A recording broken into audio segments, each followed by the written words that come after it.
vibration around that. They've all been really short, like 3-week to maybe 3-month relationships, and I feel like I've gotten a lot out of them, and I feel like I'm moving to the right place, but I don't know, I feel like there's this resistance or something else that's keeping me back. Well, we can tell you what it is. You're really not wanting to fall in love with anyone because they're flaky. In other words,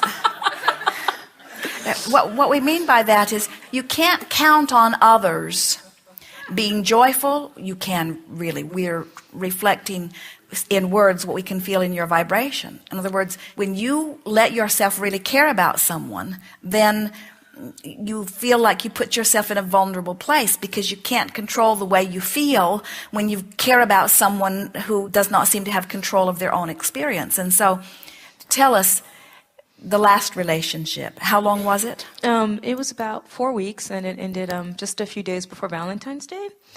And but it was really good. I mean, he was very open and caring. What was the reason that it ended? He said he met someone else that he felt more comfortable with, and I felt like that he was feeling more for me than he wanted to so soon, and he got scared. And I asked him that, and he said he didn't know, that he just couldn't explain it. And, The reason that we're probing a little bit there is because what we feel in the vibration is something that could play out in that way, but we would describe it a little bit differently.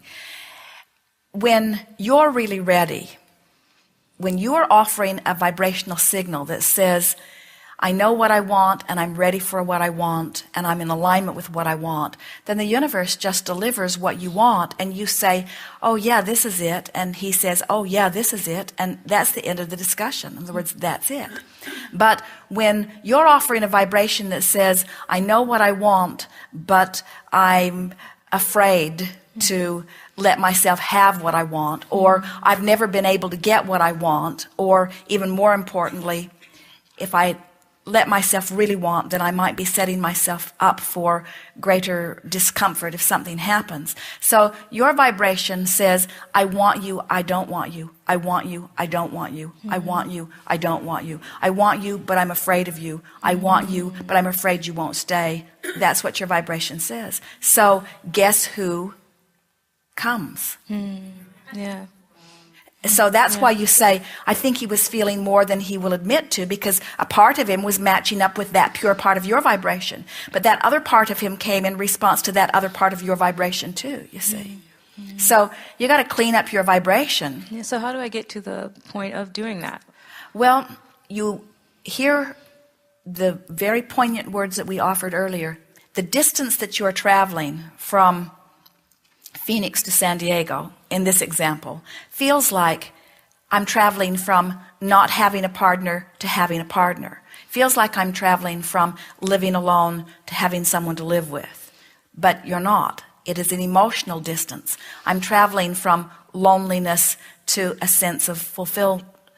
I'm traveling from a feeling of loneliness to a feeling of security. It is the feeling that is the distance. You're wanting to move the feeling distance. So you offer words that soothe that. So just ramble a little bit. Talk to us about the subject of relationships, and we will indicate with our emotional set point meter which way you're going.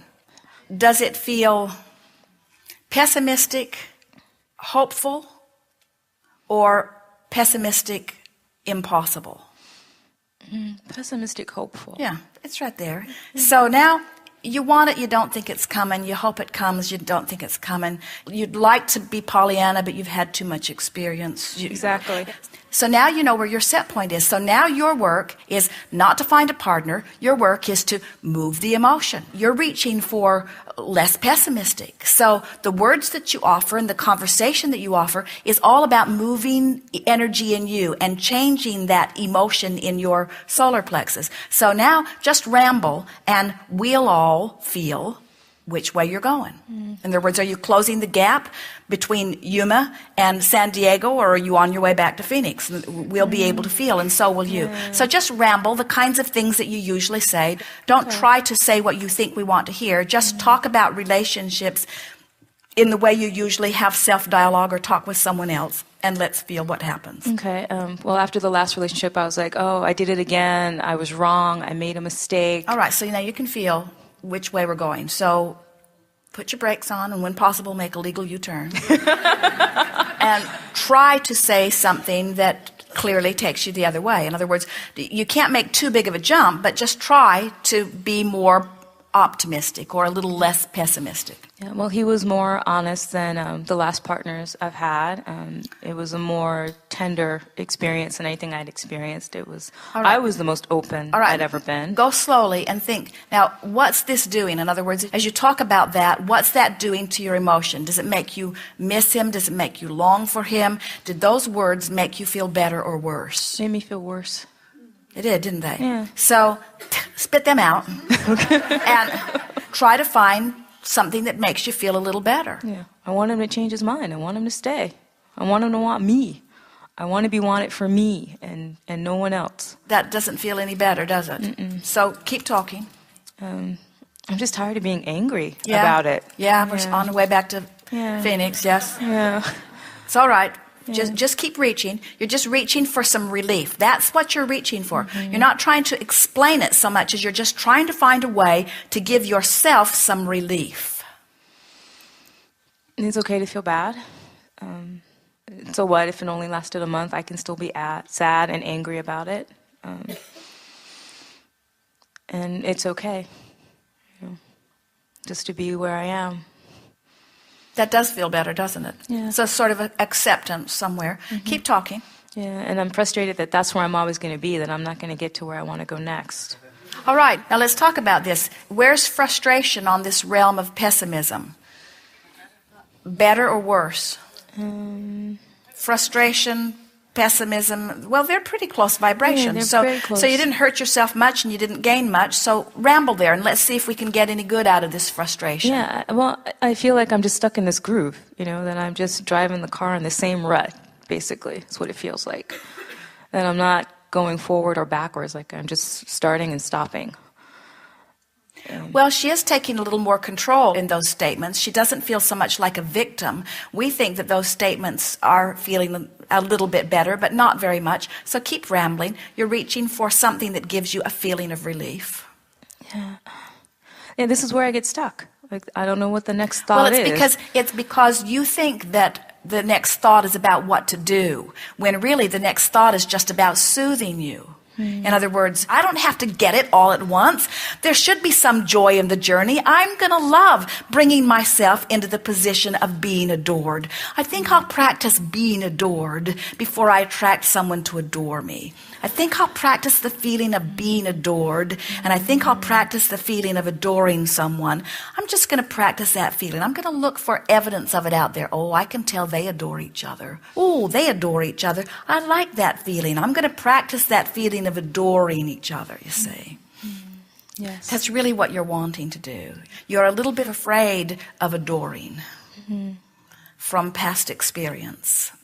And so that's sort of what's stuck. But you can feel that that's what's necessary, can't you? Yes, absolutely.